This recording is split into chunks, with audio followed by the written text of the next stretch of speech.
지난해 3월 보석으로 석방돼 불구속 상태로 재판을 받아온 이명박 전 대통령. 오늘 다시 법정 구속됐습니다.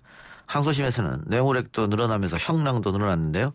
주진우 기자 연결해서 이야기 나눠보겠습니다. 기자님 나와 계십니까? 네, 안녕하십니까? 예. 자, 다시 법정 구속됐는데 어떻게 예상했었습니까? 네, 예상했었습니다. 예. 이명박 대통령도 예상을 한 것 같았어요. 예. 다른 재판과는 달리 오늘은 재판 거의 40분, 50분 전에 나와서 지지자들과 일일이 악수하고 들어가는데 예.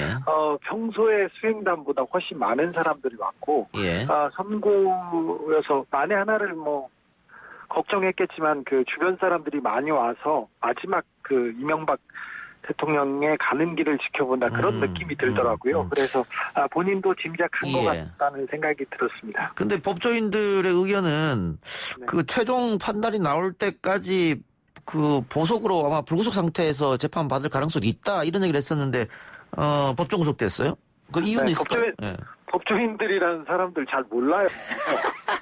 그거 잘 몰라요. 그냥 하는 얘기였는데 보석으로 나왔기 때문에 이어질 거라는 생각이 있었는데 아까 말했다시피 그 지난해 3월 6일 날 보석으로 나왔습니다. 그리고 보석으로 이렇게 오랫동안 15년 그 뇌물로 중형을 받은 사람이 이렇게 오랫동안 보석으로 있는 것 자체가 특혜라는 시비가 오고요. 거기다가 박근혜 대통령과 특혜 시비가 또 겹치는 데다가 또 이번에는 그 이명박 대통령 재판을 맡은 판사님이 정준영 부장판사님이신데요. 이분이 삼성을 봐준다 이런 의혹의 눈초리가 따갑기 때문에 이분이 이명박 대통령까지 이명박 대통령까지 이렇게 봐줄 수 있는 그 정도의 그 역량이 안 됩니다. 그래서 이번에는 어려울 거라는 그 예상을 하는 사람들도 있었습니다. 그런 목소리는 좀 안 들렸죠. 네. 그 1심보다 형량이 늘어났는데 그 주된 원인은 어디에 있습니까? 원인은 그 삼성의 뇌물액수가 늘었습니다. 그 2심 재판 과정에 한 51억 원 가량의 뇌물액수가 늘었거든요. 근데 이 부분을 삼성 뇌물액수를 전체를 다 인정하진 않았습니다만 뇌물액수가 늘었고 다스 횡령액도 늘었어요. 그러니까 다스는 누구 겁니까? 다스는 MB 것이다는 것도 확실해졌고 거기에 뇌물액수가 늘어서 그 형량이 늘어나는 거는 그 당연한 일인데 2년 늘었습니다. 그래서 징역 17년이 됐습니다. 나머지 벌금이나 추징금은 똑같고요. 추징금은 좀 줄었습니다. 1심 판결에서도 다스는 이명박 것이다라는 판결을 재판부가 했는데 2심에도 마찬가지고 방금 52억 원 뇌물이 늘어났다고 했잖아요. 그거는 1심에서 없었던 얘기가 2심에서 검찰이 다시 갖고 온 겁니까? 네네 그렇습니다. 그 2심 재판 과정에 국민원익위원회에서 그 공익제보자가 삼성에서 그 이명박 뇌물이 그 다스 소송비 대납한 게 더 있어요 이런 자료가 그 제출됐는데 그 자료를 미국에서도 그 수사를 통해서 그 명확하게 입증을 했어요. 그래서 뇌물은 명확했습니다. 그래서 유죄 취지의 판결을 내리지 않을 수 없었습니다. 재판부로. 최근에 사법농단, 국정농단 사건에서 보면 직권남용, 권리행사 방해가 거의 무죄가 나는데 이번 이명박 전 대통령도 이 부분에 대해서는 어떻게 해? 몇 가지 부분에 대해서는 그렇지만 우리 이명박 대통령은 죄질이 아예 좀 다릅니다. 횡령이고 뇌물이에요. 삼성으로부터 받은 뇌물인데 그 뇌물을 통해서 그 사면을 해주거나 뇌물을 통해서 해준 것도 명확하고요. 돈을 받았다는 게 명확하고 돈을 줬다는 삼성 측의 주장도 명확합니다. 그렇기 때문에 이번엔 좀 빠져나갈 수가 없었죠.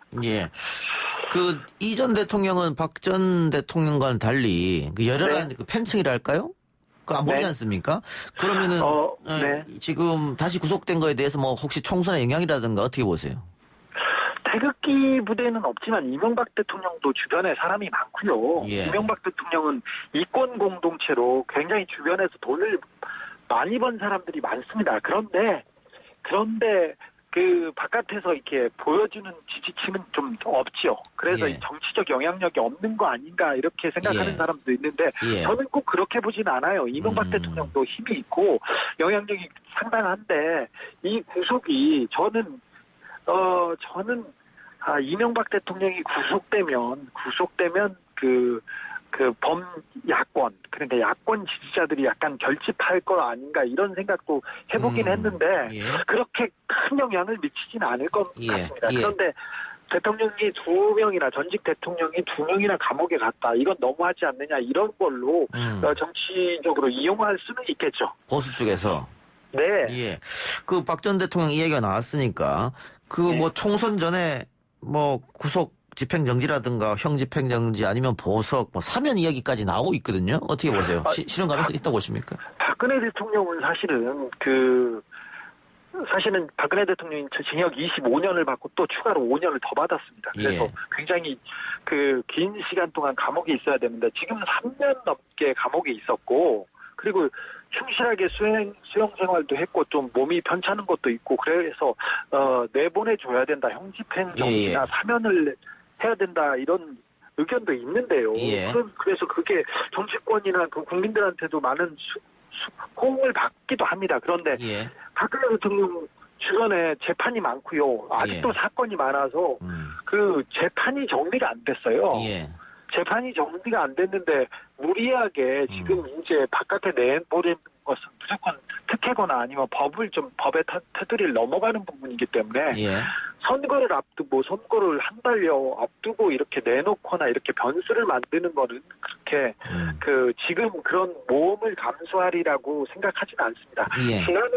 지난해 박근혜 대통령이 바깥에 나왔을 때 이제 박근혜 대통령의 옥살이는 거의 끝났다, 이렇게 생각하는 사람들이 많았는데, 사실 근데 국민들의 법감정, 국민들의 국민감정이 굉장히 좋지 않았거든요. 그래서 다시 감옥에 갔는데, 박근혜 대통령도 당분간은 어려운 것으로 보입니다. 재판을 빨리 마치면 사면에 대한 고려가 있으리라고 생각합니다. 사실 그런 얘기를 하는 사람은 여권이나 청와대 주변에도 많습니다.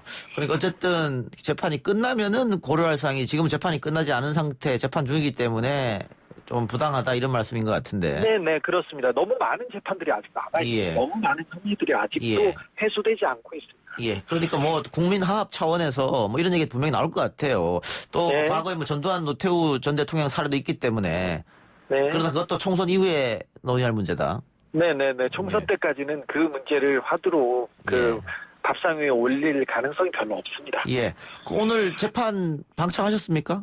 네, 제가 서초동에 갔는데요. 바깥에서 저는 지켜봤습니다. 이 전 대통령 겉으로 보기엔 어때? 건강은 어때 보였어요? 이 대통령 건강하십니다. 올해 나이 80살인데요. 아직도 뭐 정정하시고요. 마지막으로 지지자들하고 악수하고 얘기하고 이렇게 하는 걸 보는데, 아직도 정정하시고요. 감옥 생활도 잘 해내리라고 저는 믿습니다. 알겠습니다. 다른 건강에 대해서는 괜찮습니다. 다른 이야기 여쭤보죠. 사법농단과 관련된 판사들 다 지금까지 다 무죄가 났습니다. 그렇습니다. 재판부가 재판에 개입을 했다. 그것은 헌법도 위반했다라고 하면서도 무죄가 났거든요. 네, 이거는 또 그러면은 법을 위반했는데 죄는 아니다, 이렇게 하는데, 그렇다면 이제는 재판에 개입하거나 아니면 권력이 개입했는데 직접적인 상하 수직 관계에 있는 명령권자가 아니면 다 무죄를 받는다는 것은, 이거는 재판에 개입하거나 부정에 개입할 여지를 더 많이 만들어주는 것이기도 합니다.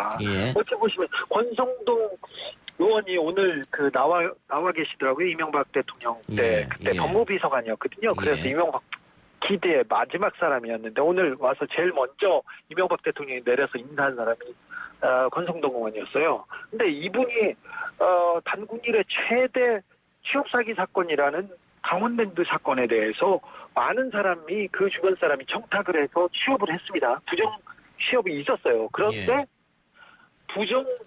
청탁은 있었으나 직접적인 상하관계나 지시관계가 아니었기 때문에 이건 무죄를 받고 있어요. 그리고 최경환 의원도 마찬가지였고요. 그다음에 그 이후에 김성태 의원도 마찬가지인데, 그러면은 개입은 하더라도 그 명령을 내리는 명령권자만 아니면 되면, 이게 부정패를 더 이게 조장하는 그런 판결을 사법부에서 내리고 있습니다. 누구도 개입하지 말아야 될 재판을 누구도 범할 수 없는 헌법을 유린했는데 예. 죄는 저질렀대 책임을 물을 수 없다. 이게 무슨 말입니까? 이게 답입니까? 예. 이건 좀 너무하죠. 판사님들 사법농단에 개입했던 판사님들이 무죄를 받고 웃으면서 다시 재판으로 돌아가고 있어요. 이거는 좀 잘못됐죠. 김영수 대법원장이 그리고 아니면 정치권에서 이 문제에 대한 해법을 내놔야 된다고 생각합니다. 알겠습니다. 뭐 강원랜드 사건은 같은 혐의인 염동열 의원은 1심에서 징역 1년이 나왔는데 네. 권성동 의원은 무죄가 났으니까 그 부분에서 짚어주신 것 같고 이렇게 네. 되면은 그 사법부의 불신은 좀 더 심해질 수 있겠다 이런 판단이신 것 같은데. 네, 지금 사법농단 사법부가 법과 양심이 아니라 상급자의 눈치를 위해서 정치적 이익을 위해서 행동하던 일을 지금 단죄하는 일인데 이 마지막 보루가 법이 아닙니까? 우리가 문제가 생기면 마지막에 법에 호소하고 재판에 가지 않습니까? 근데 이 재판의 공정성을 이렇게 잃고 이 헌법의 공정성을 훼손되고 있는데 이걸 방기하고 있습니다. 판사님들이 직접 이렇게 자정하거나 개혁내지 못한다는 것을 보여주고 있기 때문에 이거는 국가에서 가장 중요한 기관망이기 때문에 이 문제에 대해서는 다시 문제 제기하고 국민들이 그 사법부 개혁을 위해서 헌법을 지키기 위해서 조금 관심을 쏟아야 되는 사안인 것 같습니다. 무엇보다도 시급하고 중요한 사안입니다. 그 2심 가서는 어떻게 바뀔 가능성이 있을까요? 바뀔 가능성 없습니다.